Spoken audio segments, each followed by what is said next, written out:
Hello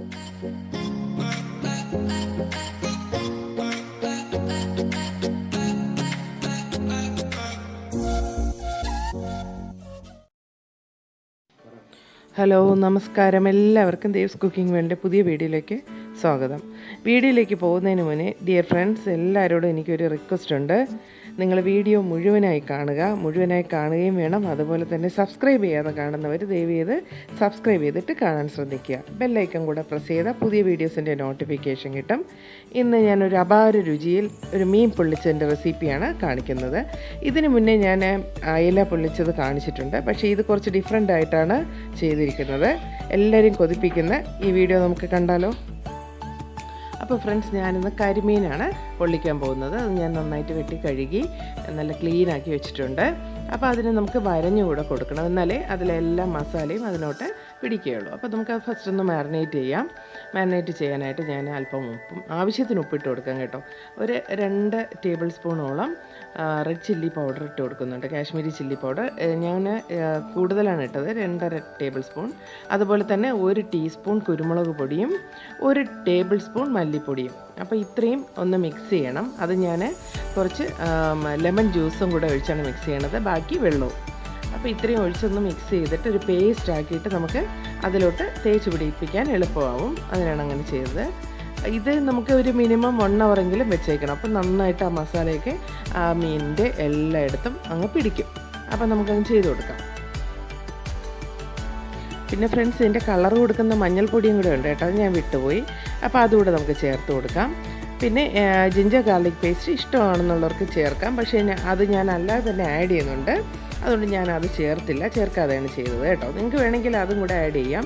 ഞാനത് ചെറുതായിട്ട് അരിഞ്ഞ് ഇടുന്നുണ്ട്, സവാളയുടെ കൂടെ ഒന്ന് വഴറ്റുന്നുണ്ട്. അപ്പോൾ നമുക്കിത് മീനിൻ്റെ എല്ലാ ഭാഗത്തും ഇങ്ങനെ വരണം കേട്ടോ. അപ്പോൾ എല്ലാ കൈയൊന്ന് മുറിയാതെ ശ്രദ്ധിക്കുക. ഈ കരിമീനിന് നല്ല മുള്ളുണ്ട്, അപ്പോൾ ശ്രദ്ധിക്കുക കേട്ടോ. അത് കഴിക്കുമ്പോഴും ഉണ്ട്, അപ്പോൾ അത് ശ്രദ്ധിച്ച് എല്ലാവർക്കും അറിയാമായിരിക്കുമല്ലോ. അപ്പോൾ ഇനി 1 ഹവർ റെസ്റ്റിന് വെച്ചിട്ട് നമുക്ക് ഫ്രൈ ചെയ്യാം.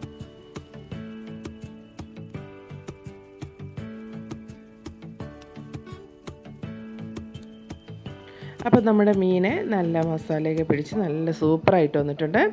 നമുക്കതിൽ കോക്കനട്ട് ഓയിൽ തന്നെയാണല്ലോ ഇതിനൊക്കെ ഏറ്റവും ബെസ്റ്റ് അല്ലേ. അപ്പോൾ ഒതൻറ്റിക്കായിട്ടുള്ള എല്ലാ ഫിഷ് ഫ്രൈയും നമ്മൾ ഈ കോക്കനട്ട് ഓയിലിൽ ചെയ്യുന്നതാണ് നല്ലത് കേട്ടോ. ഒത്തിരി ഡീപ്പായിട്ട് ഫ്രൈ ചെയ്യേണ്ട, കാരണം ഇത് ഞാൻ ഒന്നുകൂടെ റോസ്റ്റ് ചെയ്തെടുക്കുന്നുണ്ട്. എന്നാലും ഒരുവിധം ഒന്ന് വെന്ത് കിട്ടണം. നല്ല ഹൈ ഫ്ലെയിമിൽ തന്നെ ഇരിക്കട്ടെ. നമുക്കൊന്ന് മറിച്ചിട്ട് കൊടുക്കാം. മിനിമം ഒരു സൈഡ് വേകാനായിട്ട് കുറഞ്ഞതൊരു 3-4 മിനിറ്റ് എടുക്കും. നോക്കി നിന്ന് മറിച്ചിട്ട് കൊടുക്കാം നമുക്ക്. പിന്നെ ഫ്രണ്ട്സ്, ഞാൻ ഈ മീനിൻ്റെ ഫ്ലഷ് ഇത് ഇളകി വരുന്നുണ്ട്, ചെറുതായിട്ട് എൻ്റെ തോൽ ഇളകി വരുന്നുണ്ട്. നിങ്ങൾ ശ്രദ്ധിച്ചായിരിക്കുമല്ലോ. ഈ സ്കിന്ന് ഞാൻ റിമൂവ് ചെയ്യാതെയാണ് ചെയ്തത് കേട്ടോ. അപ്പോൾ അതാണ് ഒറിജിനൽ ടേസ്റ്റ് വരുന്നത്. അപ്പോൾ സ്കിന്ന് ഇളക്കിയിട്ട് വേണമെങ്കിലും ചെയ്യാം. ആ സ്കിന്ന് ഇടുന്നാൽ കുറച്ചുകൂടി ടേസ്റ്റി ആയിരിക്കും. അപ്പോൾ ഇങ്ങനെ സ്കിന്ന് പൊട്ടിപ്പോയിരിക്കാൻ എന്തെങ്കിലുമൊക്കെ സജഷൻ ഉണ്ടെങ്കിൽ നിങ്ങൾക്ക് കമൻറ്റ് ബോക്സിൽ ഇടാം കേട്ടോ. എനിക്കത് അറിയില്ല, എനിക്കതിങ്ങനെ ചെറുതായിട്ട് ഇളകി വന്നിട്ടുണ്ട്.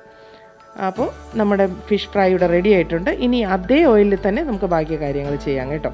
അതിന് വേണ്ടിയിട്ട് ഞാനിവിടെ കുറച്ച് ടൊമാറ്റോയും ജിഞ്ചർ ഗാർലിക് പേസ്റ്റ് അല്ല, ഇഞ്ചി വെളുത്തുള്ളിയും അല്ലാതെ കട്ട് ചെയ്ത് വെച്ചത്, പച്ചമുളക് 2 എണ്ണം കട്ട് ചെയ്ത് വെച്ചത്, പിന്നെ കുറച്ച് ചെറിയ ഉള്ളിയും 100 ഗ്രാം ചെറിയ ഉള്ളിയും 1 ചെറിയ സവാളയും ചെറുതായിട്ട് കട്ട് ചെയ്തത്. അപ്പോൾ നമുക്ക് ആദ്യം ഇഞ്ചിയും വെളുത്തുള്ളി, ഒരു വലിയ കഷ്ണം ഇഞ്ചിയും ഒരു 4-5 വെളുത്തുള്ളിയും ഞാൻ എടുത്തിട്ടുണ്ട്.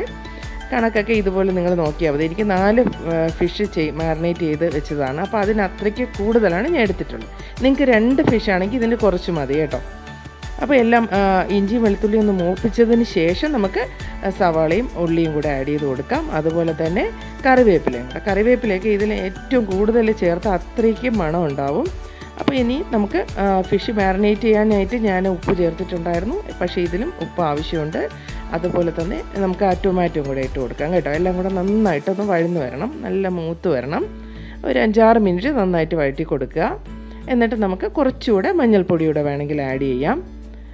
എന്നിട്ട് ഇനി ഞാൻ ഇതിലും 1.5 ടേബിൾ സ്പൂണോളം കാശ്മീരി ചില്ലി പൗഡറും 1/2 ടീസ്പൂൺ മല്ലിപ്പൊടിയും കൂടെ ആഡ് ചെയ്യുന്നുണ്ട്. അതുപോലെ തന്നെ 1 ടീസ്പൂൺ കുരുമുളക് പൊടി.